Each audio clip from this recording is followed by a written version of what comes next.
Good morning, I'm Maddie Jansen, and this is the podcast of 17 News at Sunrise. It's everything you need to know to start your day in about 15 minutes. The spirit of the Golden Empire. This is 17 News at Sunrise. Good morning. Police swarm a Northeast Bakersfield neighborhood as they investigate a deadly officer-involved shooting from early this morning. 17's Tabitha Mills is on scene gathering information, and she'll join us live with what she knows. Back in court, the former school principal accused of murdering her husband will face a judge again. Details on her appearance coming up. The amazing Ridgecrest dispatcher who was alone at the switchboard when Friday night's Templar hit recounts what it was like to take cover while still taking emergency calls. This is Tuesday, July 9th, 2019. Good morning. Good to have you with us. I'm Maddie Jansen alongside Alex Fisher and Kevin Charette, just one of the many heroes coming out of Ridgecrest. I mean, you think about, she was truly the first responder because she says just seconds after the shaking stopped, she was flooded with calls. I'm sure. What a balancing act, trying to take calls and trying to protect herself at the same time. So that'll be a great story. On the weather front, we've been in the 90s, and that's about all to change. Not today, but in the next several days, those triple digits that we usually see in July are going to be heading back our way. So let's talk about yesterday.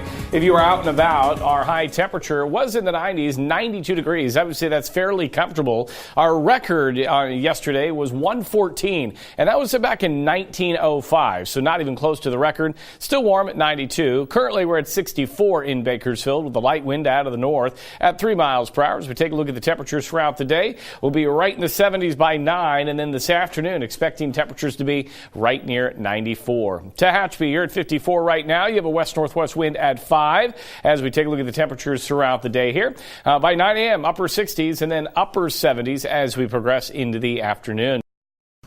We begin this morning with breaking news out of Northeast Bakersfield. That's where police are investigating a deadly officer-involved shooting. It happened around 2 a.m. on Nelson Street, just off University Avenue. That's just a few blocks from Bakersfield College. Tabitha Mills joining us live near the scene this morning. Tab, what can you tell us? Yeah, good morning, Maddie and Alex. Yeah, investigations are still underway this morning on the scene, as you can see behind me. Now, police tell us that it started as a domestic violence incident just around 2 this morning. When officers responded, BPD says the suspect confronted officers at the front of the home, and that's when they shot and killed the suspect. Police found one gun at the scene, and they believe it is the suspect's. BPD says there were 2 officers involved, and neither of them were hurt. No word on how many shots were fired or if the suspect fired his weapon. There were some reports that there may have been gunshots prior to police arrival here on this scene, but that isn't confirmed at this time. The woman involved in the domestic violence incident wasn't hurt. And again, Maddie and Alex, this investigation is ongoing. Officers expect to be on the scene a lot longer this morning, so we hope to get you some more information as they kind of find out what happened here this morning. But we'll send it back to you in the studio. All right, thanks so much, Tab. We'll check back in. 5:03 now, 4 days after a massive earthquake rocked Kern County and San Bernardino County and beyond. Federal emergency funds will soon be making their way to the disaster zone. Yesterday, President Trump declared a federal emergency in Ridgecrest in Kern County. So the Federal Emergency Management Agency, or FEMA, can now begin coordinating disaster relief efforts to get help to those who need it. Officials say damage to Ridgecrest and nearby Trona could cost upwards of $1 billion. 17's Vanessa Dillon has a look at the destruction and the reason some are calling for the outcome of the quakes a miracle. Let's go! Let's go! Let's go! For those living near the epicenter of the massive 7.1 magnitude earthquake, a seismic shift in more ways than one. I don't know if any of us will ever feel safe here again. Thousands of small aftershocks have hit Southern California since Friday's quake, which followed a 6.44 shock the day before. Some families have started sleeping outside as a precaution. It's like just traumatizing for us to be inside. The quake felt as far away as LA, Vegas, Phoenix, even Sacramento. This is a very strong earthquake. Playing out on live TV. We're experiencing very strong shaking. I think we need to get under the desk. The tremors sparking fires, damaging structures, and leaving a visible fissure in the desert. Swimming pools shaking like stormy seas, giving a small glimpse at the energy vibrating up from below. But thankfully, no lives were lost and no major injuries reported. On the long run, we're going to have a lot more earthquakes and we're going to have a lot stronger shaking. In the small town of Trona, around 50 homes sustained damage. These high desert communities had been struggling even before the quake. This thing may put me out of business.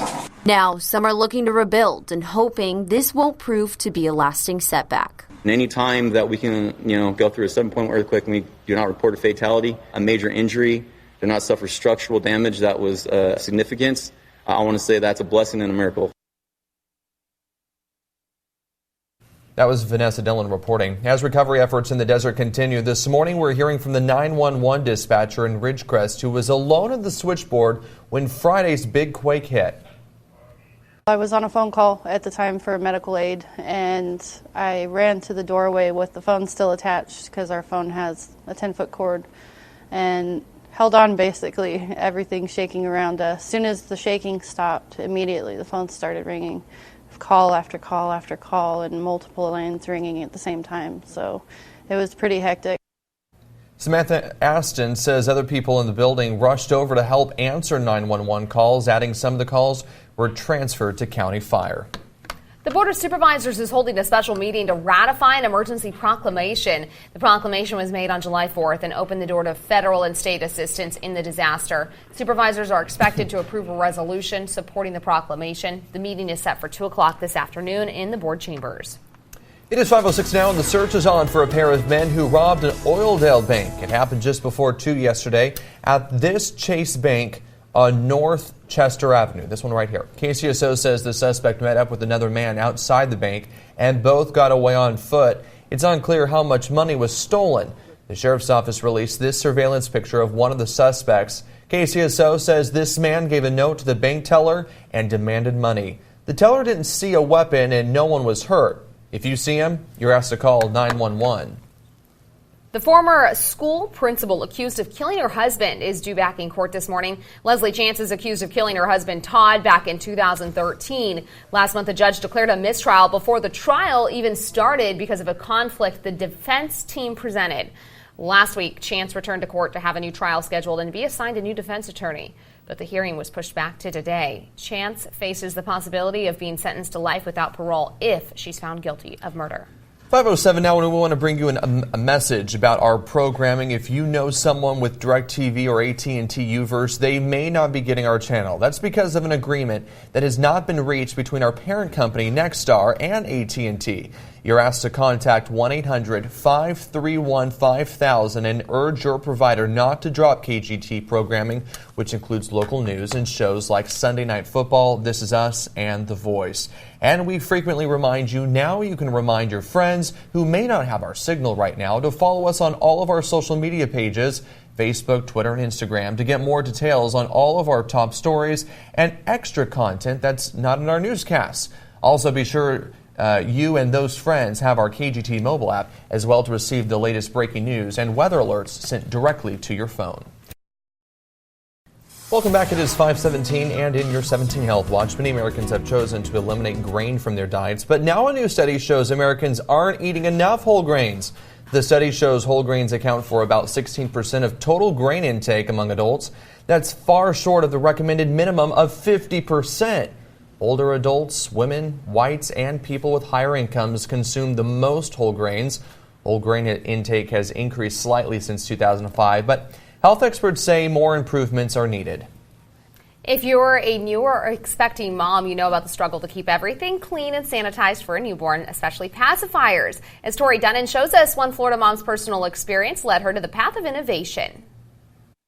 It allows still for a pacifier clip. This is Palm Beach Gardens mom, Jennifer Melvin. I started probably the week she was born, and it finally just launched. Her little bundle of joy inspired an idea that's now 6 years in the making. I didn't think about it or anything like this until my daughter was born. She was in the NICU, and they emphasize, like really hone into you, that everything needs to be as sanitized as possible. She created a pacifier cover called the Keepsy. There's a stroller cover, there's, diaper bag cover, there's diaper cover. I mean, there's just covers for absolutely everything. And it's hard to believe, but it's the only one out there that allows for a pacifier clip. This Jupiter mom, They come in 2 different colors. liked the idea of supporting another mom here so much, she decided to carry the Keepsy in her store. It was solving a problem that I didn't realize I had. And I loved it also because she developed it after having a child in the NICU. And my son was in the NICU for a month and a half when he was first born. And in the spirit of it takes a village to raise a child,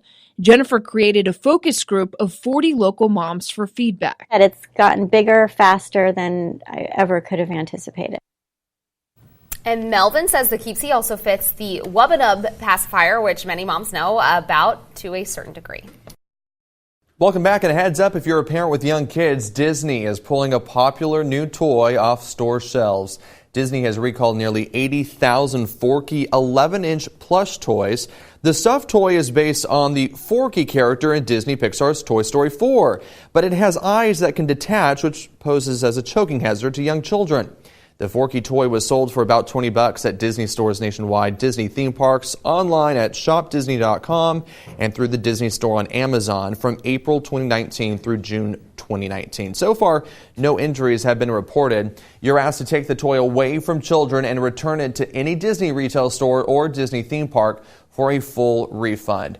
There's a new warning this morning for consumers. The government says the scam in which criminals claim to be calling from the IRS or Social Security are demanding money, and it has reached record levels. NBC's Tom Costello explains what you need to watch out for.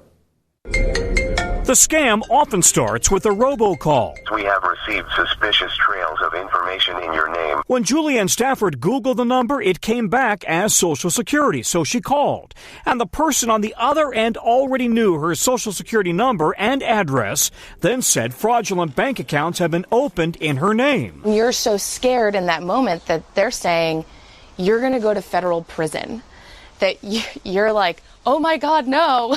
How do I stop this from happening? I will tell you everything. The scammer said she should act quickly to safeguard her money, transfer it into a digital wallet using Google Play gift cards. And he stayed on the phone as she drove to a nearby store, where thankfully an alert manager recognized she was in trouble. He said, you are being scammed. I cannot sell this to you in good conscience. The Federal Trade Commission says the scams are exploding. 200,000 complaints of government imposter calls so far this year. Most people hang up and never report the scam, but those who are scammed lose nearly $1,000 on average. The scammers are very convincing, scaring everyday Americans into thinking they'll be arrested if they don't pay up immediately. If you get one of these phone calls, the number one advice is hang up. The government does not call you to threaten you. The government does not demand payment from you by gift cards or anything like that. I was going to lose the contents of my bank account if it weren't for that manager. Now, Julianne is paying it forward, warning others to beware of the government imposters. If you get a call, report it at ftc.gov. Tom Costello, NBC News, Washington.